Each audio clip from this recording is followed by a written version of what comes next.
Counselling കോർണറിലേക്ക് സ്വാഗതം.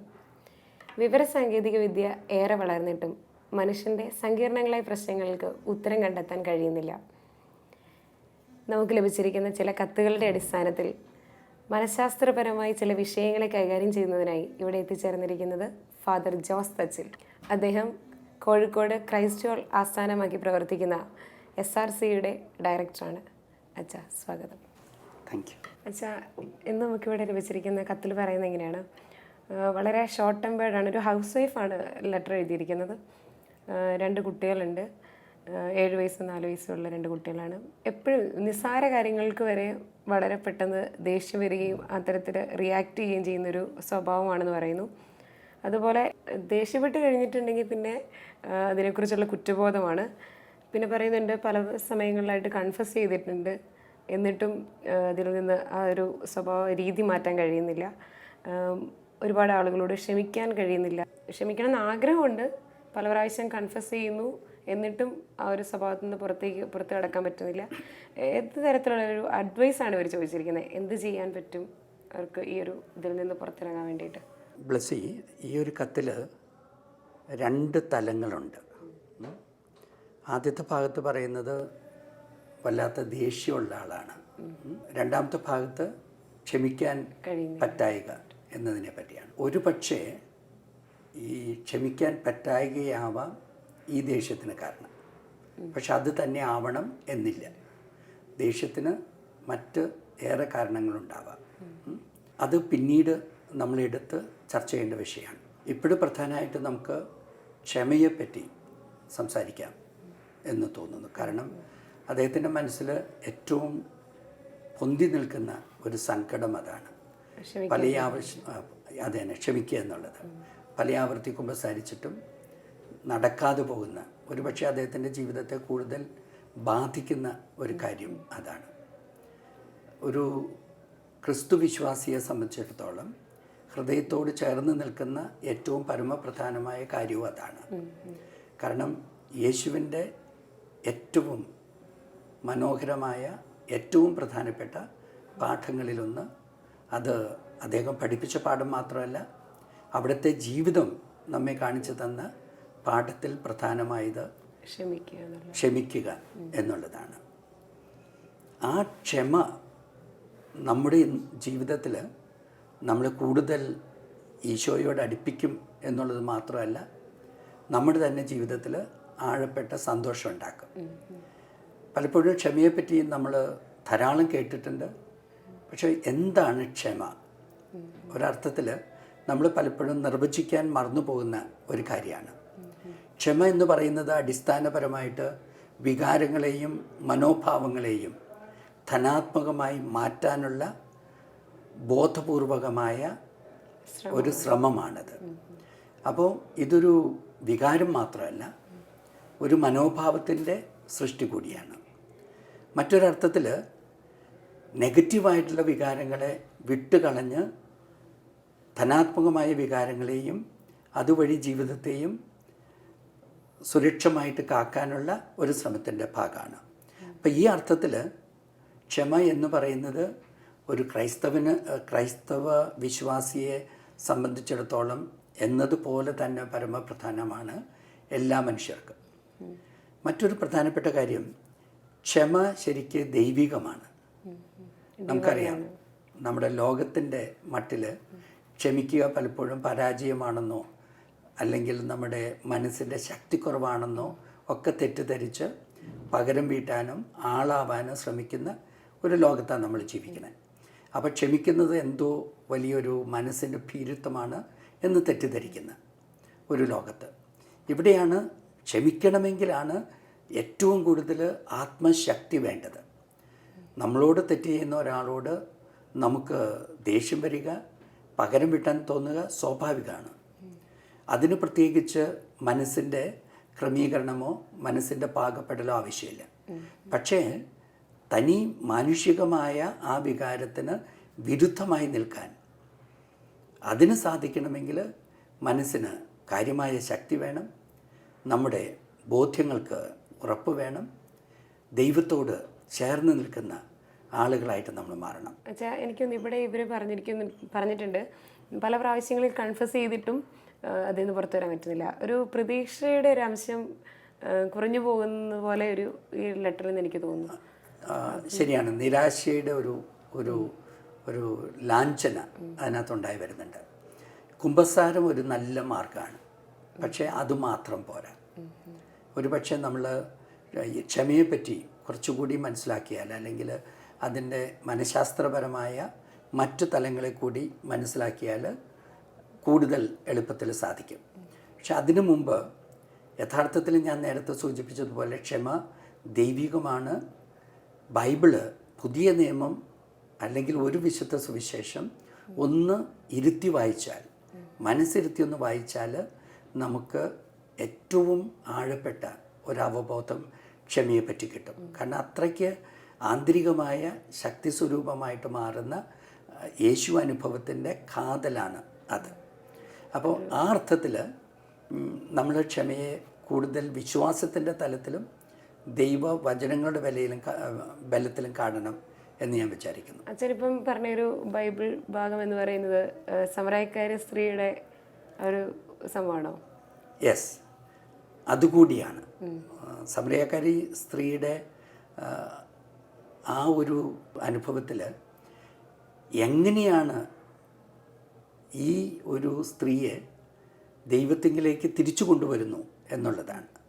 മറ്റൊരു പ്രധാനപ്പെട്ടത് പാപിനിയായ സ്ത്രീയുടെ കഥയാണ്.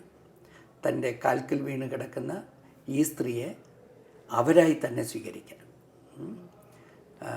അവരുടെ എല്ലാ സ്വഭാവ പ്രത്യേകതകളോടും തെറ്റുകളോടും നന്മകളോടും കൂടെ സ്വീകരിക്കാൻ യേശുവിന് സാധിച്ചു എന്നുള്ളതാണ്. നമ്മുടെ ജീവിതത്തിലും ദൈവം ചേർത്ത് വെക്കുന്ന ചില വ്യക്തികളെ അവരായിരിക്കുന്ന അവസ്ഥയിൽ കുറവുകളോടുകൂടി സ്വീകരിക്കാൻ മനസ്സുകൊണ്ടൊരു പാകപ്പെടൽ ആവശ്യമാണെന്നാണോ അച്ഛൻ പറഞ്ഞത്? യെസ്, ആ സ്വീകാര്യതയുടെ മറ്റൊരു വാക്കാണ് സ്നേഹം, ക്ഷമ എന്ന്.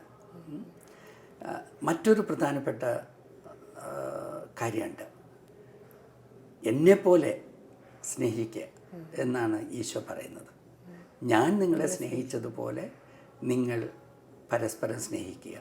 അതിൻ്റെ അർത്ഥം ഞാൻ നിങ്ങളോട് ക്ഷമിച്ചതുപോലെ നിങ്ങൾ പരസ്പരം ക്ഷമിക്കുക എന്നുകൂടിയുണ്ട്. യേശുവിൻ്റെ ക്ഷമയുടെ ആഴം, ഒരു തെറ്റു ചെയ്തു, അത് ഞാൻ അറിഞ്ഞിരിക്കുന്നു, എന്നിട്ട് കാരുണ്യപൂർവ്വം നിന്നോട് ക്ഷമിച്ചിരിക്കുന്നു എന്നുള്ള മട്ടിലല്ല. അതിനേക്കാൾ ആഴപ്പെട്ട ഒരു തലത്തിലാണ് യേശു നമ്മോട് സംവേദിക്കുന്നത്. അതായത് ഇവർ ചെയ്യുന്നത് എന്തെന്ന് ഇവർക്കറിയില്ല, ഇവരോട് ക്ഷമിക്കണമേ എന്ന് പറഞ്ഞു വയ്ക്കുക യേശു. അതിൻ്റെ അർത്ഥം ഈ തെറ്റിൻ്റെ കാരണം പോലും ഇവരല്ല, ഇവരുടെ അറിവുകേടാണ്. കുഞ്ഞു കുട്ടികൾ എന്തെങ്കിലും തെറ്റ് ചെയ്താൽ അമ്മ ക്ഷമിക്കുന്നത് പോലെ, അമ്മയ്ക്കത് കൂടുതൽ മനസ്സിലാക്കാൻ കഴിയുന്നത് പോലെ. തീർച്ചയായിട്ടും അമ്മ ക്ഷമിക്കുന്ന പോലെ. അതുപോലെ തന്നെ ദൈവത്തിന് മാത്രം ക്ഷമിക്കാവുന്ന ഒരളവിൽ. അതുകൊണ്ടാണല്ലോ ഇതിൽ പറഞ്ഞു വയ്ക്കുന്നത്, വളരെ മനഃശാസ്ത്രപരമായിട്ട് ചിന്തിച്ചാൽ വളരെ ആഴപ്പെട്ട ഒരു നന്മയാണ്. അതായത് പൂർണ്ണമായ അറിവ്, പൂർണ്ണമായ സമ്മതം. ഒരു തെറ്റാവണമെങ്കിൽ വേണം. യേശു പറയുന്നത് ഇവർ ചെയ്തു, ആ തെറ്റിന് ശിക്ഷയ്ക്ക് യോഗ്യരല്ല, കാരണം ഇവരറിയാതെയാണ്. അങ്ങനെ സ്നേഹിക്കാൻ പറ്റുമോ? അങ്ങനെ ക്ഷമിക്കാൻ പറ്റുമോ? അങ്ങനെ ക്ഷമിക്കാൻ പറ്റുമ്പോഴാണ് യഥാർത്ഥത്തിൽ നമ്മൾ നമ്മുടെ സന്തോഷം തിരിച്ച് പിടിക്കുന്നത്. അതായത് യേശു പറയുന്നത് എന്താണ്? ഇവർ ഈ തെറ്റിൻ്റെ ഉത്തരവാദികളല്ല, ഇവർക്ക് സംഭവിച്ചു പോയ ഒരു അബറേഷനാണ്. അതുകൊണ്ട് ഇവരോട് ക്ഷമിക്കണം. അത് അത്ര സ്നേഹമുണ്ടെങ്കിൽ മാത്രം പറയാൻ പറ്റുന്ന, ഹൃദയത്തോട് ചേർത്ത് പിടിച്ചാൽ മാത്രം പറയാവുന്ന കാര്യമാണ്. അച്ഛാ, ഇവരൊരു അഡ്വൈസ് ചോദിച്ചിട്ടുണ്ട് ഈ ലെറ്ററിൻ്റെ ഒരു അവസാന ഭാഗമാകുമ്പോഴത്തേക്ക്. അവർക്കൊരു പ്രാക്ടിക്കലി നമുക്ക് എന്ത് അഡ്വൈസാണ് അവർക്ക് കൊടുക്കാൻ പറ്റുക? കുറേയേറെ കാര്യങ്ങളുണ്ട്. ഒന്ന്, നമ്മൾ പലപ്പോഴും ചിലരെ പറ്റി വിചാരിക്കുക അവരൊരിക്കലും നമ്മളെ മുറിപ്പെടുത്തില്ല എന്നാണ്. ആദ്യത്തെ തിരിച്ചറിവ് വേണ്ടത് ലോകത്തിലെല്ലാവർക്കും മറ്റുള്ളവരെ മുറിപ്പെടുത്താൻ സാധ്യതയുണ്ട് എന്നാണ്. നമ്മൾ പലപ്പോഴും കൂടുതൽ സങ്കടപ്പെടുന്നത് നമ്മളെ ഒരിക്കലും ദ്രോഹിക്കില്ല എന്ന് വിചാരിക്കുന്നവർ നമ്മൾ ദ്രോഹിക്കുമ്പോഴാണ്. അപ്പോൾ ആദ്യം അറിയേണ്ടത് ലോകത്തിലെല്ലാവർക്കും പരസ്പരം മുറിപ്പെടുത്താനുള്ള സാധ്യതയുണ്ട് എന്നാണ്. രണ്ടാമത്തേത്, ഞാനും തെറ്റുകാരനാണ്.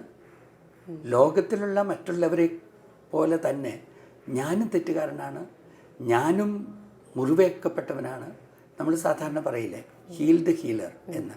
അപ്പം ഞാനും മുറിവേൽക്കപ്പെട്ടവനാണെങ്കിൽ മറ്റുള്ളവരുടെ മുറിവുകളെ അറിയാനും ക്ഷമിക്കാനും നമുക്ക് കടമയുണ്ട്. കൂടുതൽ മനസ്സിലാക്കാനും നമുക്ക് പറ്റും. കൂടുതൽ മനസ്സിലാക്കാനും പറ്റും. അതാണല്ലോ നമ്മൾ ടോളറൻസിൻ്റെ മറ്റൊരു സഹിഷ്ണുതയുടെ മറ്റൊരു തലമായിട്ട് പറയുന്നത്.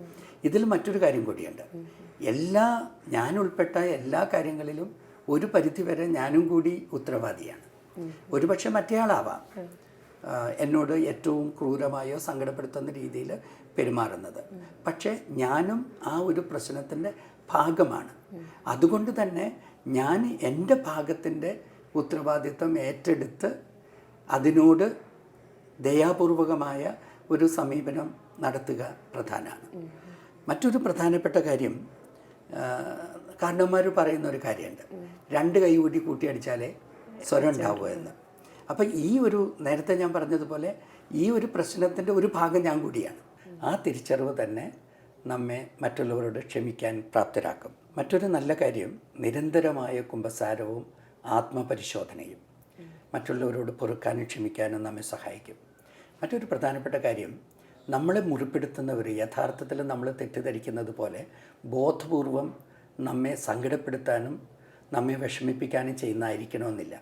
അവരും അവരുടെ ചരിത്രത്തിൻ്റെയും അവരുടെ അനുഭവങ്ങളുടെയും ഇരകളായിരിക്കാനിടയുണ്ട്.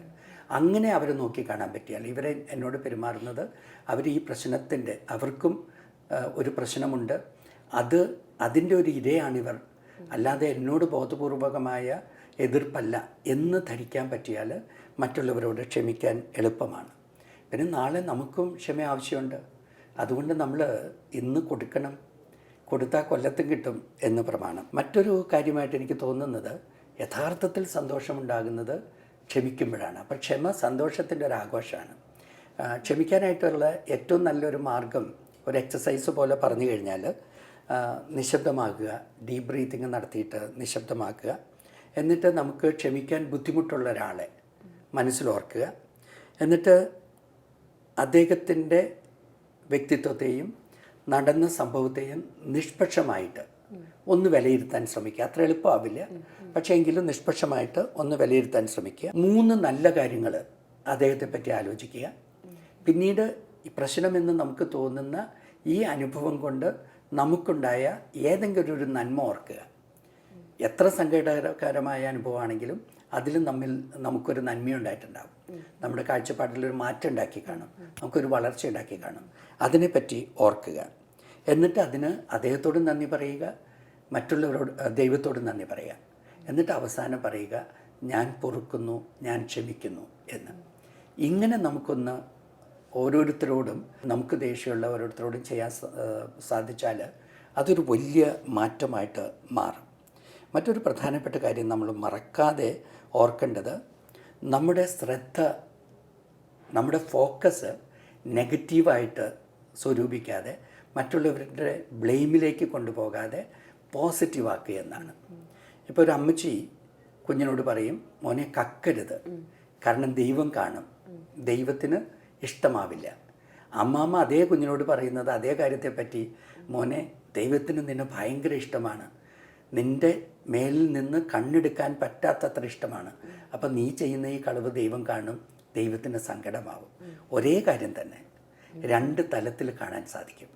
നമുക്ക് നമ്മുടെ ജീവിതത്തിൻ്റെ ഇത്തരത്തിലുള്ള സങ്കടങ്ങളെ ധനാത്മകമായിട്ട് കാണാനും അത് ഈശോയ്ക്ക് സമർപ്പിച്ച് നിരന്തരം പ്രാർത്ഥിക്കാനും, നമ്മെ ദ്രോഹിച്ചുവെന്ന് നാം കരുതുന്ന ആളുകളെയും ആ പ്രശ്നങ്ങളെയും ഈശോയ്ക്ക് സമർപ്പിക്കുക, ഈശോയ്ക്ക് നിരന്തരമായിട്ട് സമർപ്പിക്കുക, പരിശുദ്ധാത്മാവിൻ്റെ കൃപയിൽ ജീവിക്കുക. അങ്ങനെ നമുക്ക് സാധിച്ചാൽ നമ്മുടെ വേദനകൾ തമ്പുരാന് കൊടുത്താൽ വലിയ മാറ്റം ഉണ്ടാവും. ഒരുപക്ഷെ ഈ സഹോദരിക്ക് മാറ്റത്തിൻ്റെ തുടക്കമുണ്ടാക്കുക ഈ ഒരു സമർപ്പണത്തിലാണ് എന്ന് ഞാൻ വിചാരിക്കുന്നു. അച്ഛൻ ഈ ഒരു സമയം നമ്മളോട് സംസാരിച്ചത് ഏവരും ശ്രദ്ധയോടെ വീക്ഷിച്ചു എന്ന് മനസ്സിലാക്കുന്നു. എനിക്ക് തോന്നുന്നു അച്ഛൻ പറഞ്ഞത്, കൂടുതൽ സ്നേഹിക്കാൻ കഴിഞ്ഞാൽ കൂടുതൽ ക്ഷമിക്കാൻ പറ്റും. ദൈവം ചേർത്ത് വെച്ച ആളുകളെ അതേ രീതിയിൽ തന്നെ നമ്മൾ സ്വീകരിക്കുക, അവരെ കൂടുതൽ സ്നേഹിക്കുക. അച്ഛൻ ഈ ഒരു ചർച്ചയുടെ ഭാഗമായതിന് നന്ദി. അതുപോലെ തന്നെ കൗൺസിലിംഗ് കോർണറിൻ്റെ എല്ലാ പ്രേക്ഷകർക്കും നന്ദി.